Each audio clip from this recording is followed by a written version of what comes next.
do care, and we believe that music discovery unlocks the potential of music to move and inspire. Dig in deeper with us on 89.9 HD4, the WJCT app, or on jacksmusic.org.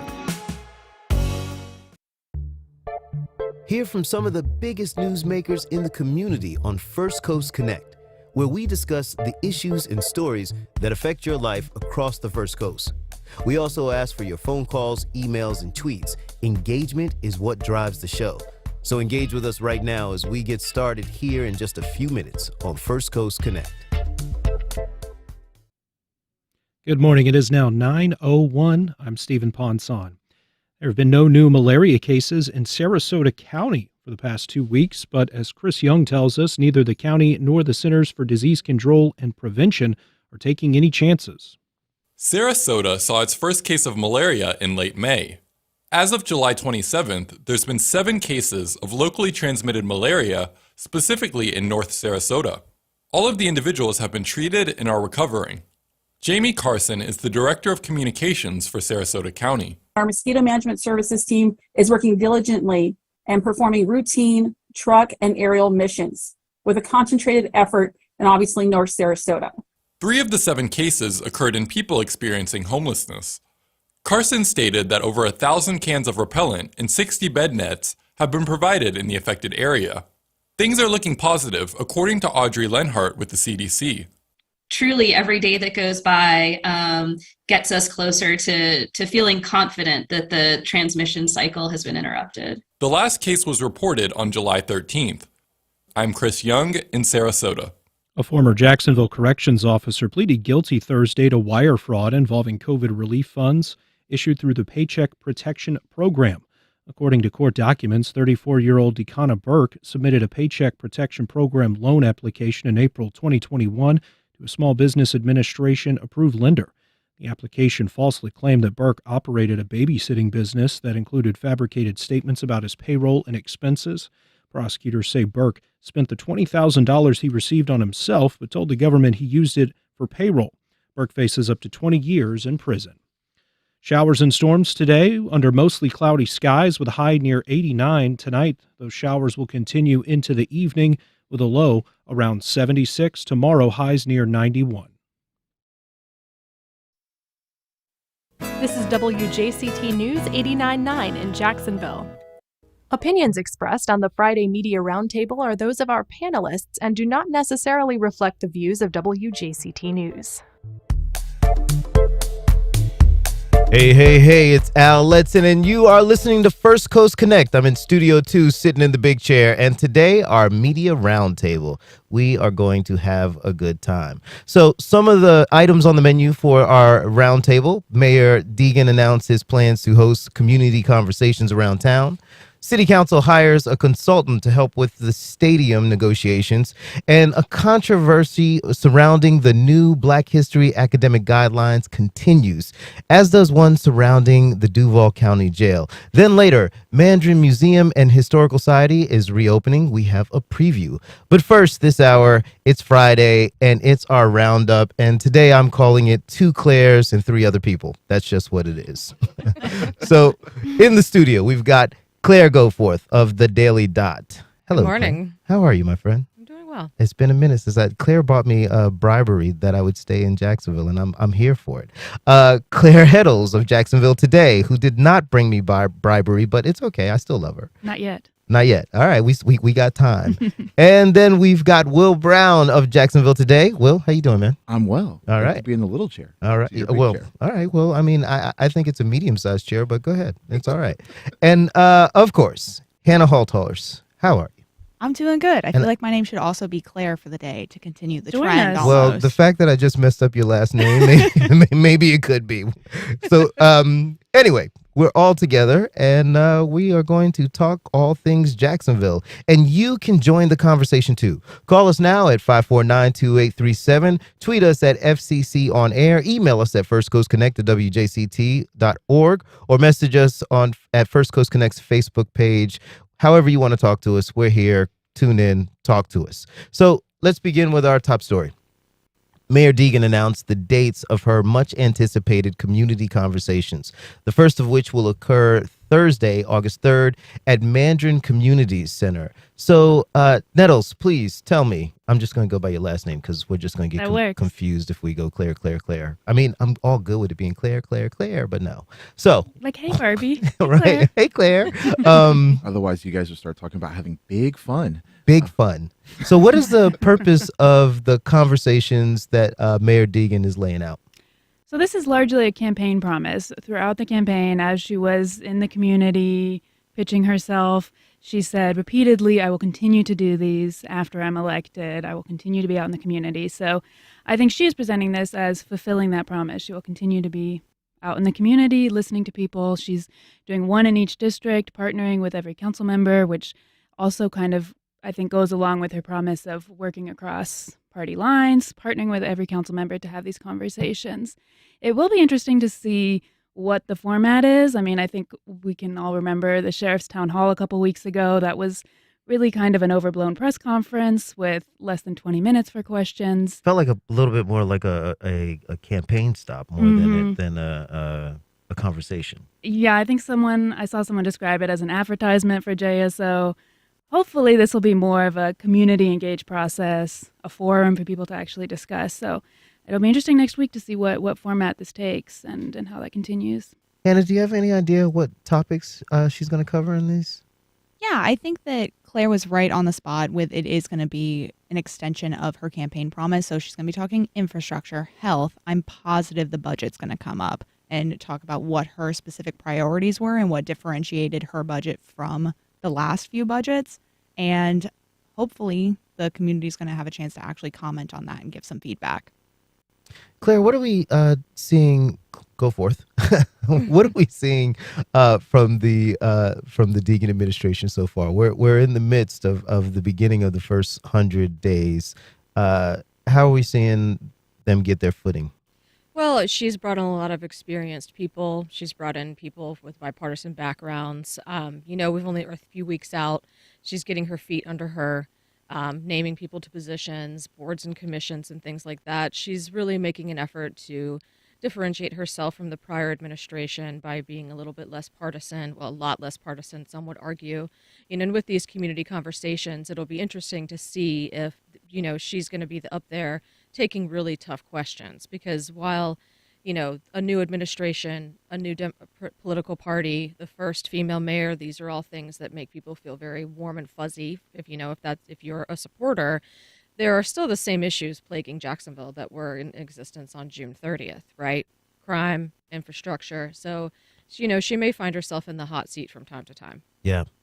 Well, where will these meetings be held and how can residents attend? We have a complete list on WJCT news.wjct.org. But the first one, as you mentioned, will be in Mandarin, and then there'll be others August 7th at the Beaches Library in Neptune Beach, Riverside Presbyterian on August 9th, August 11th at Southeast Regional Library in Deerwood. So, it's all over town, but what appeals to me the most are some of the ones in late August, August 21st at River City Baptist Church on Merrill Road, as well as August 24th at Legend Center on Sutel Drive. And I mention those specifically because throughout the campaign and even during one of her first press conferences, Mayor Deegan was asked about how do you reach out to the forgotten neighborhoods? Because you said during the campaign that is a part of it. And she, her answer was, you've just got to keep putting in the work. You have to continue to establish that trust. So those will be the meetings that I'm most interested in, because it's physically going to neighborhoods that so many people in City Hall will acknowledge are forgotten, but don't actually step foot in as much as they might step foot in other neighborhoods. I think a lot of people would say that the previous administration was very partisan and kind of driving down party lines. I'm curious, given that is no longer the case, or we have a different party in the in the mayor's office. Do we think? How do we see the sides kind of unfreezing towards each other? I mean, is there a moment where people are beginning to come together regardless of party, or do we see like the party line still being pretty rigid? I think that we're still early in. I mean, she's only been in office a month, less than. And so I think so far we can see some positive changes. I mean, City Council President Ron Salem is a Republican. He has talked about meeting with Mayor Deegan multiple times and agreeing with her. He said in his installation speech as City Council President as well that, they had similar focuses on health, infrastructure, things like that. She's also been meeting with City Council member Michael Boylan, who's been doing a lot of work on housing. He's a Republican. So I think the early signs are good. It's just a matter of whether or not they're going to continue through. Yeah. I've been wondering if, because she has made a really clear, concerted effort to focus on bipartisanship, reaching across the aisle. And I wonder how much is strategic and how much is she just a moderate politician. I think, she probably spoke more about certain progressive goals during her campaign to get more progressive voters, but she has acted in a fairly moderate way. And I don't think it's quite clear yet if that's strategic to push through some more progressive goals in the future, or if she really is more of a middle of the road Democrat. I wonder if it's part of her background in being a journalist, in that she had to speak with people from all backgrounds in this city. And, when she was at First Coast News or when she was organizing the Donna Foundation, cancer is indiscriminate. So, trust me, I know. Yeah.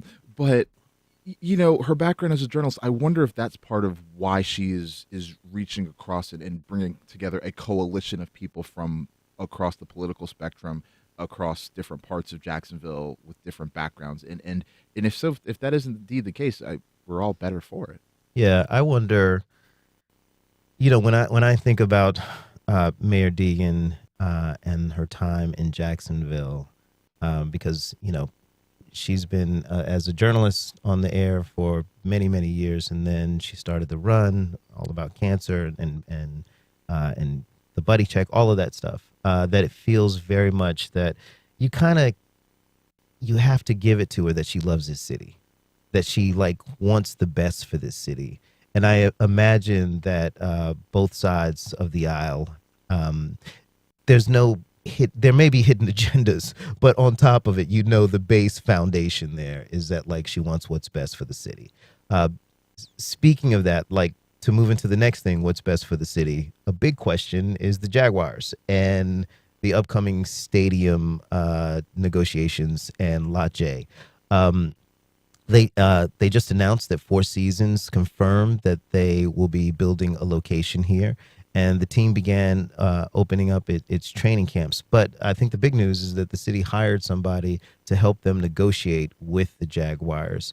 Do we know who that person is and what experience they bring to it? Hannah?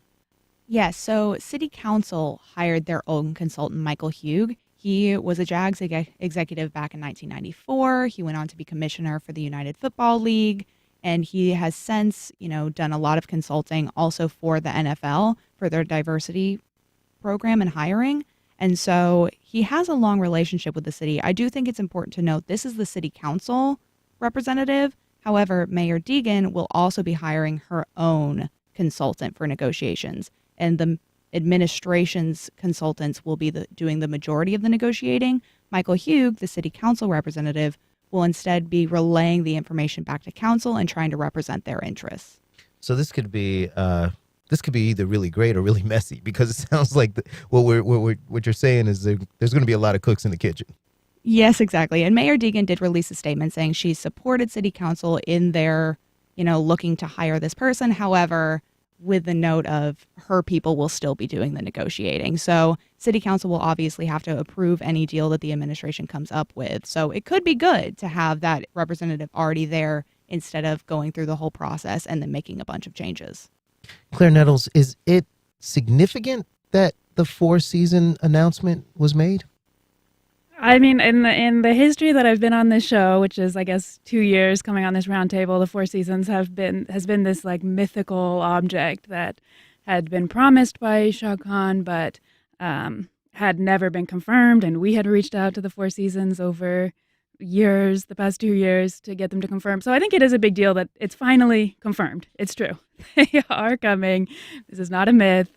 The city council has approved a huge incentive package, and when that passed, there was a lot of questions about why are we approving such a large incentive package without commitment from the Four Seasons yet. So I think it is a big deal. Yeah. So all the ducks are beginning to line up, so to speak. Yeah, much to some of our surprise. I mean, I think we all probably joked that it was going to end up to be like a budget in or something like that. I mean, but we're here in downtown Jacksonville. We're right across from the stadium, and this area, it's really not what you'd expect to find of Four Seasons. I think that the fact that they have confirmed they're going to come may encourage other investment and other development because, as it stands, it's going to stick out and really not fit in with the rest of the neighborhood. It could be a very good thing for this part of town.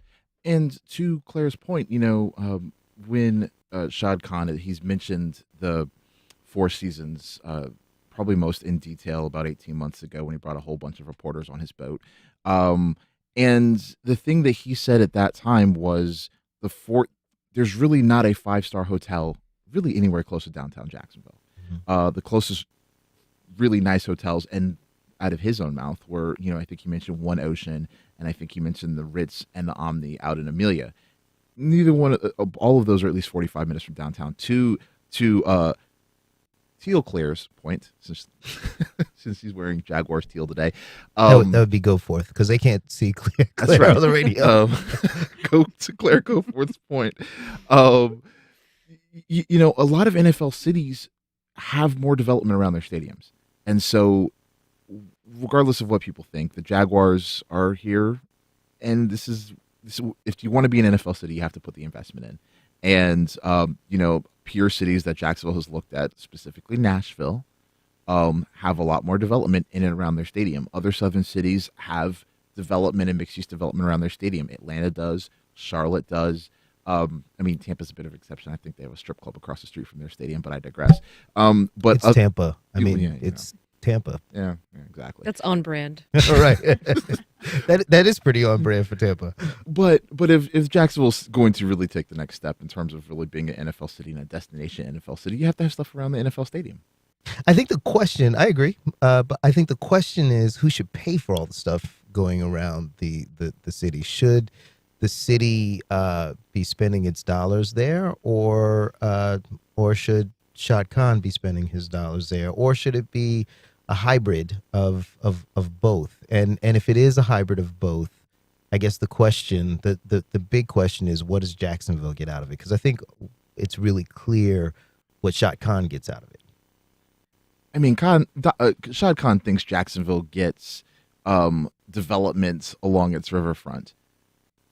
I mean, I don't have $11 billion in my bank account, so it's easy for me to say how someone else should spend their money, but who knows? You can join the conversation at 549-2937. You can tweet us at FCC On Air, First Coast Connect to WJCT.org, and you can find us on Facebook. Are the fans turning out for the practices? They're in the new practice facility with all the beautiful new stuff and toys. Are people actually coming out to see them? I mean, I was almost late this morning because there was traffic. Well, you weren't almost. but so yes, we could blame it on the Jaguars. The Jaguars slowed you down. People are actually going out to see it. I think that, I haven't been in Jackson in a while, and I will tell you that the Jaguars and the fans and the Duval, it's something that's known everywhere. If I'm in San Francisco and someone asks me where I'm from, people will literally begin to scream Duval, and I'm like, first of all, watch your mouth. You're not allowed to say that. You're not. You got to live it in order to say it. But okay. But yeah, I think there's intangibles about the Jaguars that the fans in the city they go for. Yeah, I mean, it's a scrappy team that just came off of a great season with a quarterback that's largely seen as the best coming out of the draft in many, many years. It's just a cool team. It's a fun team. I used to be a season ticket holder for a very long time, and it was actually the heat that drove me away, and also the abysmal performance on the field that didn't help. But people love an underdog story, and that's what the Jaguars have. And, this announcement of the Four Seasons and the stadium negotiations coming on the heels of a good season like that actually is really great timing. Is that strategic or just the way the cards fell? I don't know. But the more the Jags win, the more that Shad Khan has leverage over the city, because I've spoken with sports analysts, sports business analysts, and people who have done consulting for projects like this, and winning cures a lot of things. Yeah. Winning New Orleans, once they started to get their act together, that was one of the things that, when the Saints were trying to work with the state of Louisiana and others to get the Superdome renovated, the Saints winning helped a lot in that. And the Saints had a lot longer history of losing and stinking than the Jaguars ever had. So if the Saints can do it, who knows what happens here with, the prince who was promised, as some people call him. I totally hear you. I just remember those long years in the desert. It may not have been as long as New Orleans, but good Lord. The prodigal son has come to quarterback the Jags. Yes. And he's got beautiful hair too. I mean, He really does. I mean, you just got to give it up to the hair. So there's a lot of education headlines here in Duval this week. The controversy over the state's new Black History academic standards hit home, with State Representative Kim Daniels issuing a cease and desist order to fellow State Representative Angie Nixon yesterday. We had Angie on the show earlier this week. Plus, former DCPS Superintendent Diana Green got a new job. Will, Daniels' press conference yesterday, what is going on? Didn't know what to expect, but Daniels' point was there's a video that's gone viral on what used to be the Bird app that had a sermon of Daniels saying she, I guess, thanked God for slavery, and to her point was that was a sermon from well over a decade ago that she was saying Daniels yesterday says that she was thanking God for for helping people overcome obstacles like slavery and others. Daniels claims it was taken out of context, but I specifically asked her for a copy of the full sermon, and she did not have it. She says it has since been taken off. The full sermon has since been taken off the internet. But to her point with Angie Nixon, Representative Angie Nixon. She is claiming that Nixon has bullied her and is sullying her name and telling lies about her. I was able to speak with Angie Nixon, Representative Nixon, yesterday evening, and she says the truth is an absolute defense for defamation, and Nixon believes that she is telling the truth. Now, one thing that is interesting, Nixon says she has not spoken with Daniels in weeks, I guess since the session, since the legislative session, and Daniels mentioned that while she is a member of the task force that was that didn't create the standards but helped implement the standards, she was essentially there in presence only because she was, battling some health concerns and wasn't completely, there 100% by her own. That's by Daniels' own admission. And so it's almost like a miscommunication. Nixon was like, "Well, how could she be on the task force and not do anything?" Well, Daniels says she had a bit of health concerns and is just now getting up to speed since the standards have been released this week. So with school starting in Northeast Florida in just 2 weeks, what's going to happen with these standards? So I asked the district last week what their response is, and they said they are still reviewing them and are working on guidance for educators, and then we'll release that guidance to us when they come up with it. Which was interesting because in the past, I've seen the school district be much more like, we will follow the law, we follow what the state says, no matter what they say, we have to follow it. And there did seem to be more ambiguity about these standards. They weren't forthright in saying, we're teaching the standards as they are. They're saying we're still reviewing on them and we're working on guidance.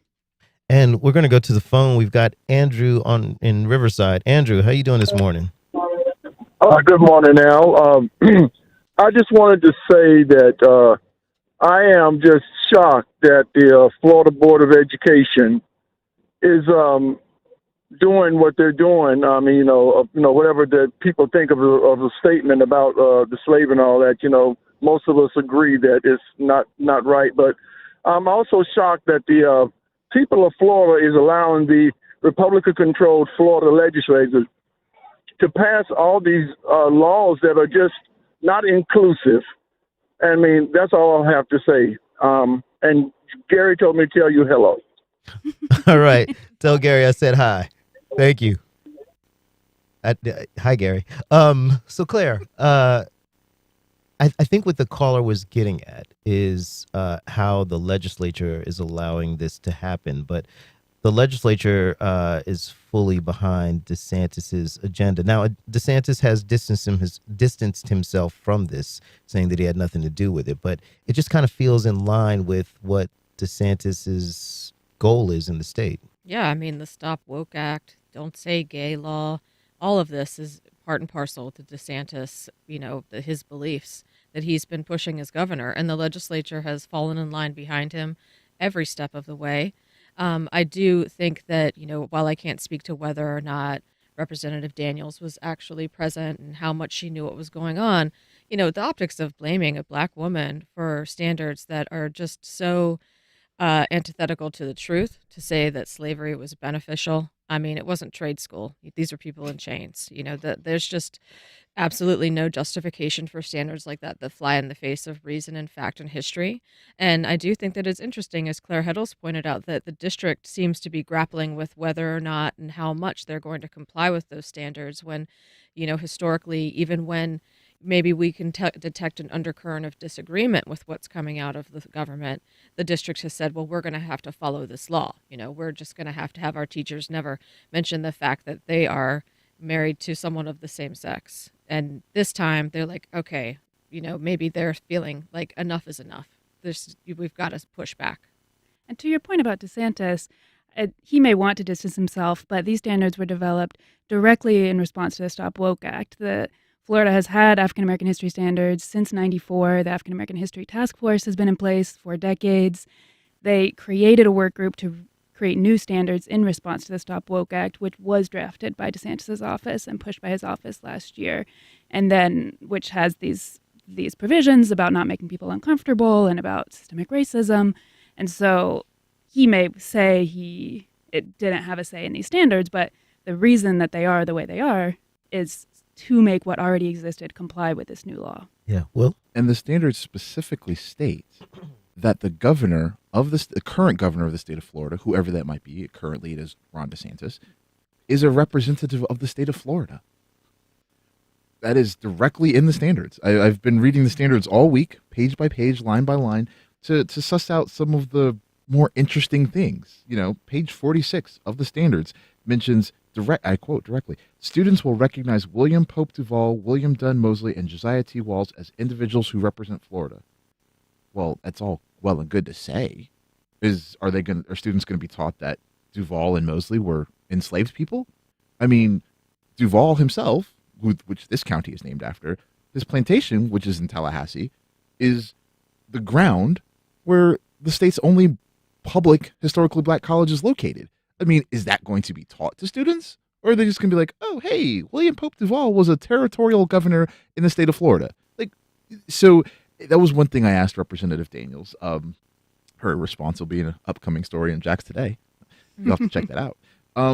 But that's the thing about these standards, where it's easy to say just that one line on page 6, which instruction includes how slaves develop skills in which some instances could be applied for their personal benefit, close quote. But the people who were enslaved and brought across an ocean, they had skills before they got here. Right. Part of the reason why they were brought here. Right. But this descendant of an enslaved person will take my seat for a moment. To get back to specifically like where the caller was coming from, the idea that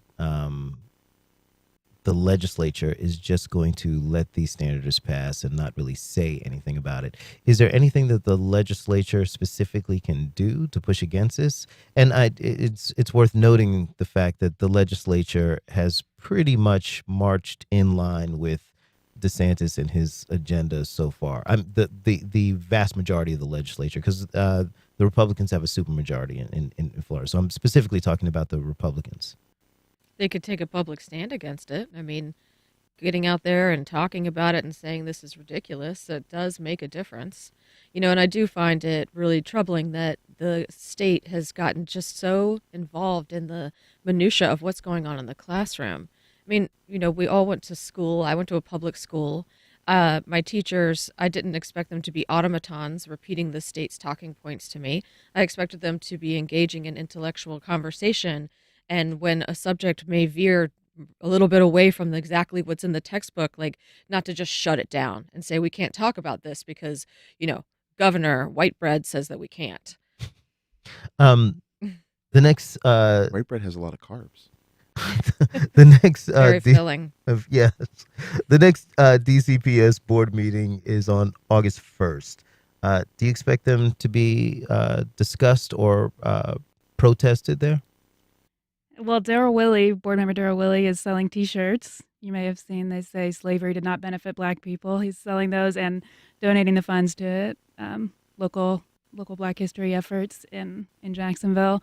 So I do know some parents are planning to wear those shirts and I think give public comment. So I think definitely in the public comment portion, it will be interesting to see how school board members talk about it. I believe there is a protest scheduled for Monday, actually, before the I meeting. think you're right. Yeah. There's one beforehand. I will also point out that the school board is supposed to be meeting with Jacksonville City Council at City Hall next week. So obviously there is a separation between the Jacksonville City Council, the school board. They can't really overreach as much, but they are going to be having a conversation overall about the upcoming year. So that may very well come up in public comment. Mm-hmm. And we're going to take a call. We've got Peter in Arlington. Peter, how are you today? Good morning. Yeah, this legislation to, I guess, rewrite history and all the legislation coming out of the conservative legislature, it's being tried in other states, and they're practicing here, practicing there to take away freedoms, take away rights. Now, with the school board and the education thing that they're doing, they may want people to resign, to protest so they can fire them. And then, I see them legislating in a way where they can appoint teachers, school board members. So, this can get way worse. And it seems like, it's what they want to do. And we have to consider, more than just locally, but locally and statewide, what are their objectives? And the stakes are really big. And I think they're planning, a few steps ahead, whereas we're just concerned, how are we allowing this? Well, we don't want to allow it.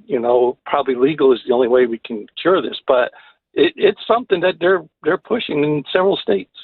I think what you're saying basically is that people are being reactive instead of proactive. And so in being reactive to like whatever little thing happens right now, you're not seeing the bigger picture of like what the goal of all of this is. Would that be a fair sum up?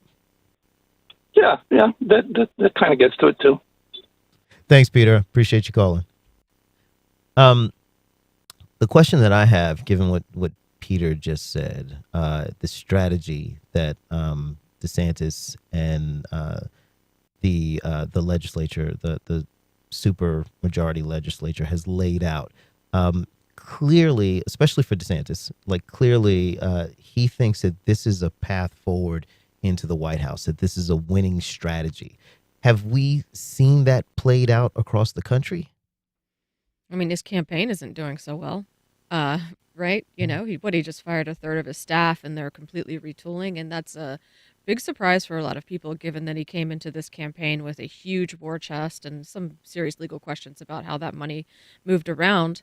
But when it comes to the Republican primary, these type of strategies do work because they have a very white, older population that shows up for their primary, and those people are very, very conservative. So there's a chance it'll work for him, but as it stands, I mean, isn't he polling below Vivek Ramaswamy? I mean, or at the same rate?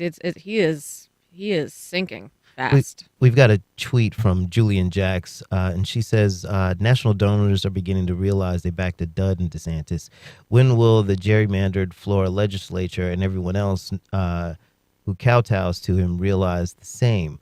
When does the malignant reign collapse, and how do we begin to repair the damage?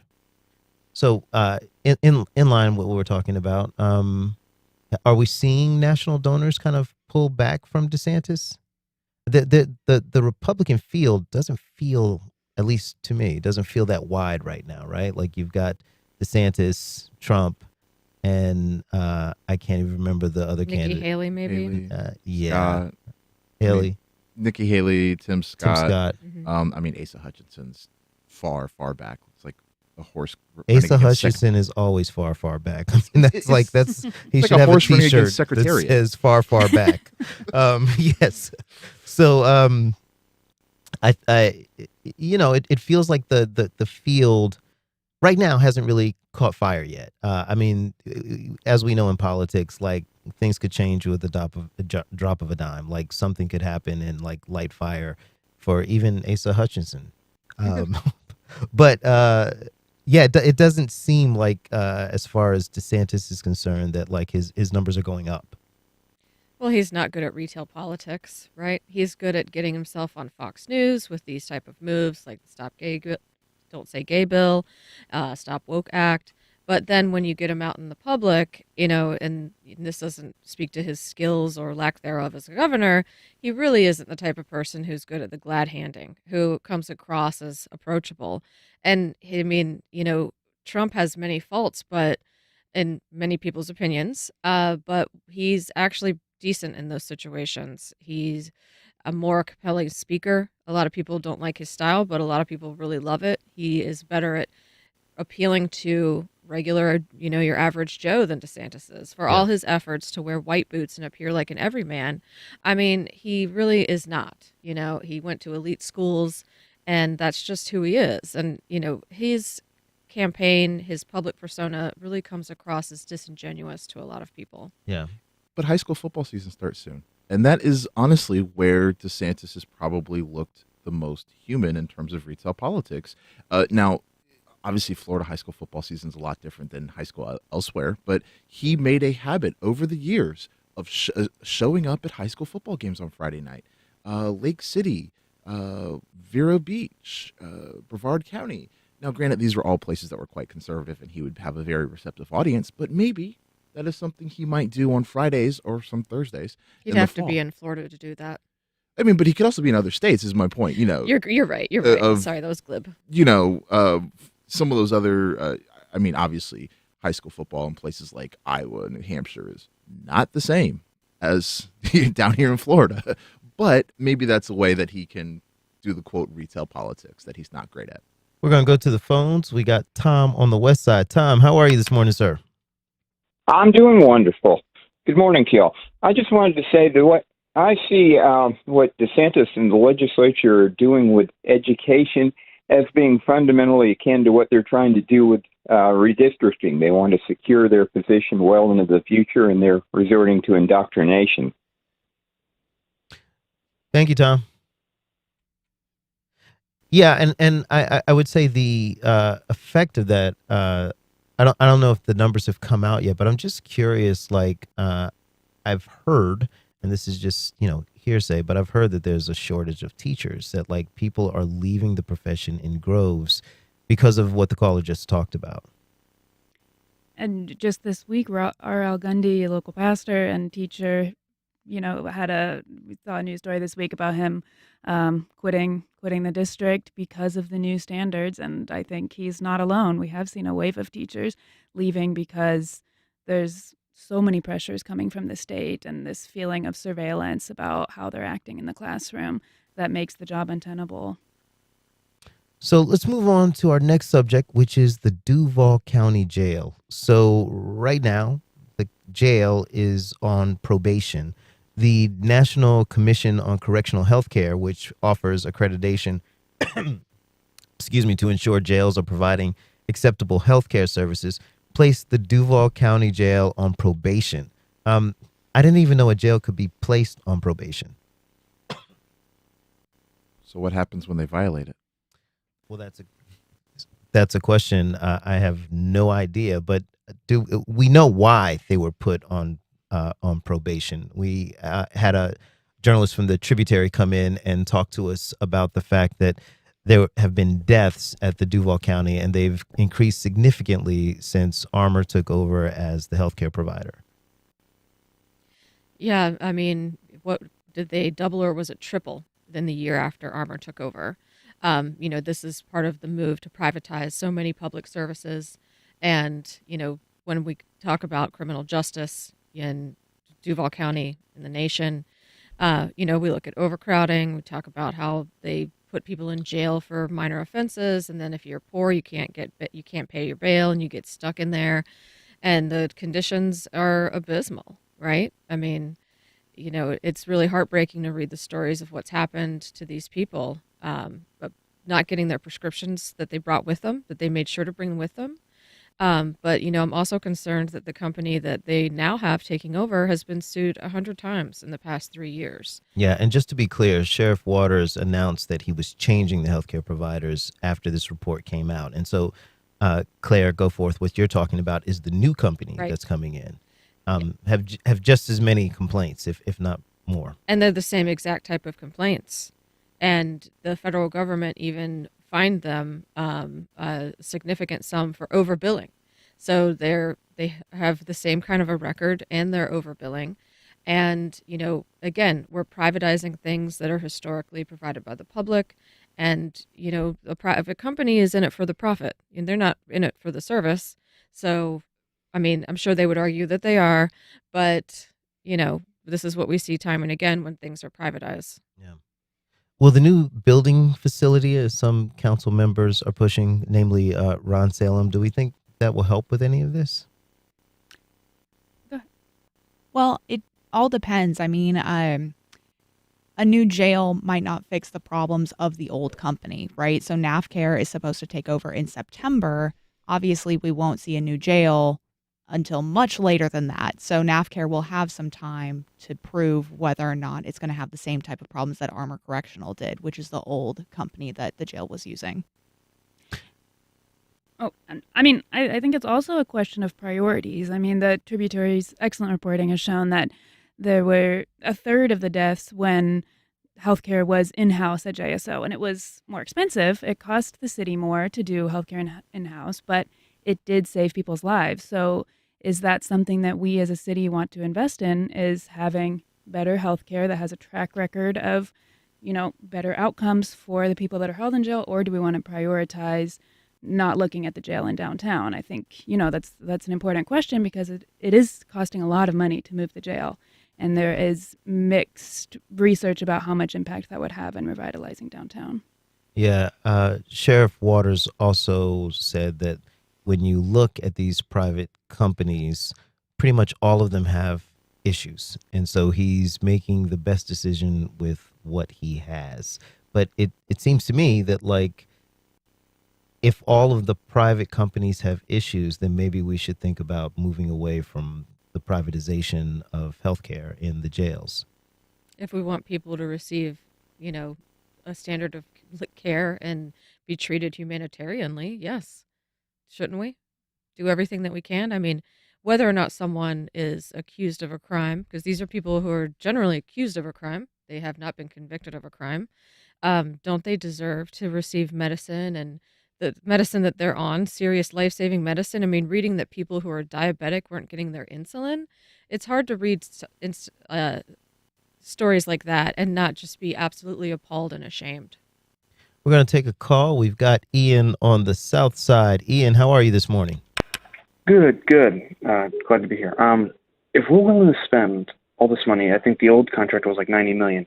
If we're willing to outsource it and spend that money on somebody else who's going to do a terrible job, why don't we spend it and spend the money on ourselves and have the city do it, have the city take care of it, or have one of the local hospitals take care of it? That's my question. Ian, thank you so much for your question. I think, in reading the story that the Tributary put out, I believe the cost to the city was a significant amount of money more when it was in-house. But I think, to Claire's point, the question is that you are balancing, you're basically prioritizing money over people's lives if the only reason why you're doing that or not doing that is because it's more expensive.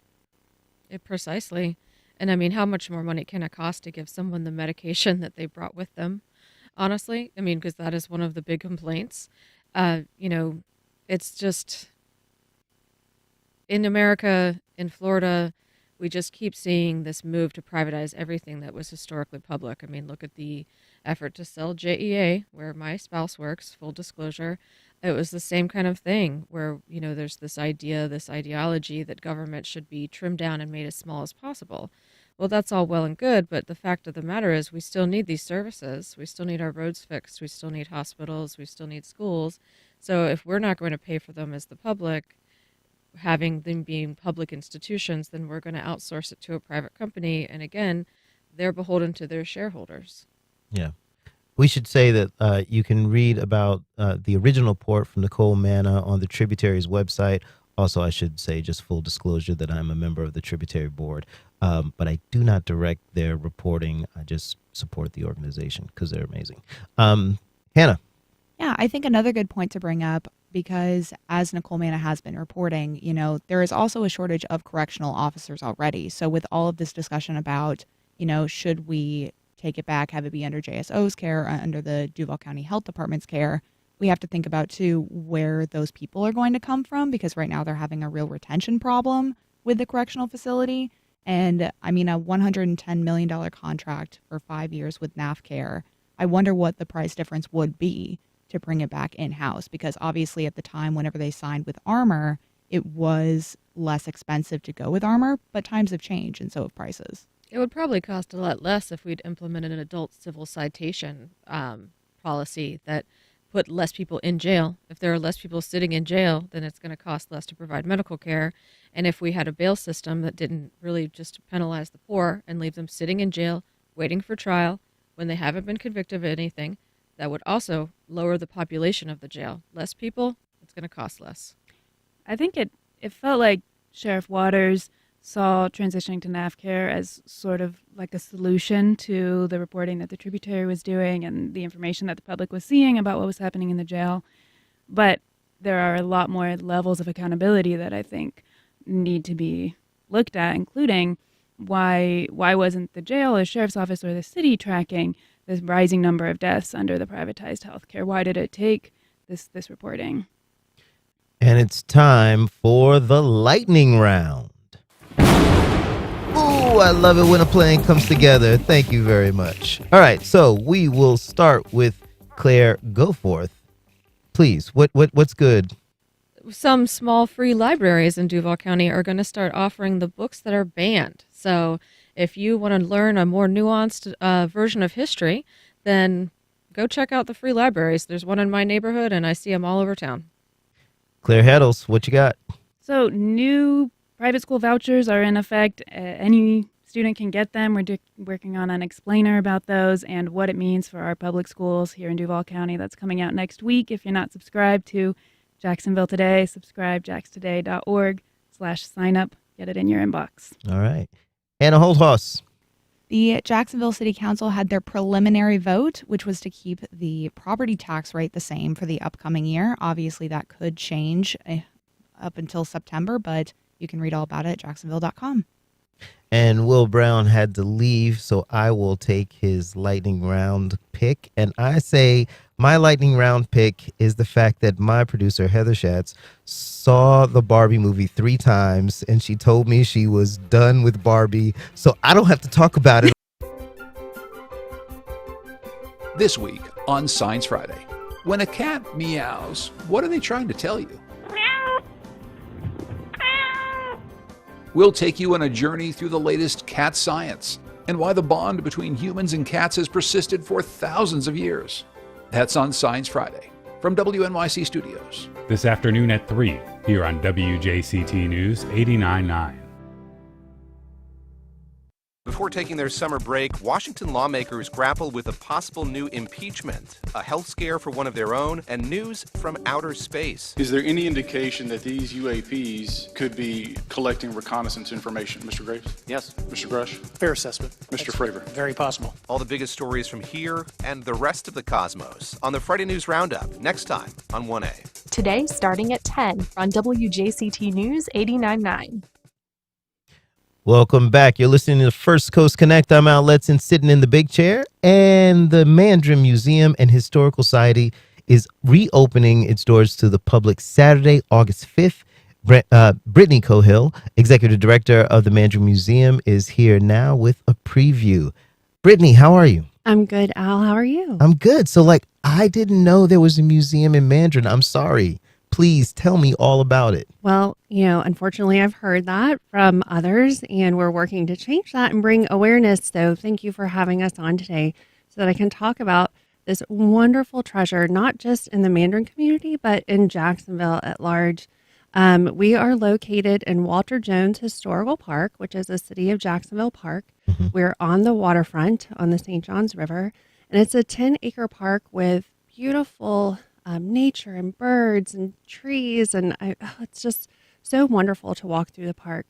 Mandarin Museum sits at the front of the park, and we are reopening after a years-long renovation and expansion project August 5th from 10 to 4 p.m. So we would love the public to come out and see our new exhibits. Yeah. And we will have a ceremonial ribbon cutting at 2 p.m. that day. Nice. So what all did you renovate and add to the museum?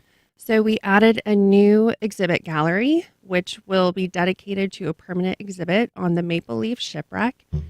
And we also expanded our archive space. So we have much more room for permanent collections, donations from the public, to be, a repository for important historical items and documents. So what are the exhibits going on right now?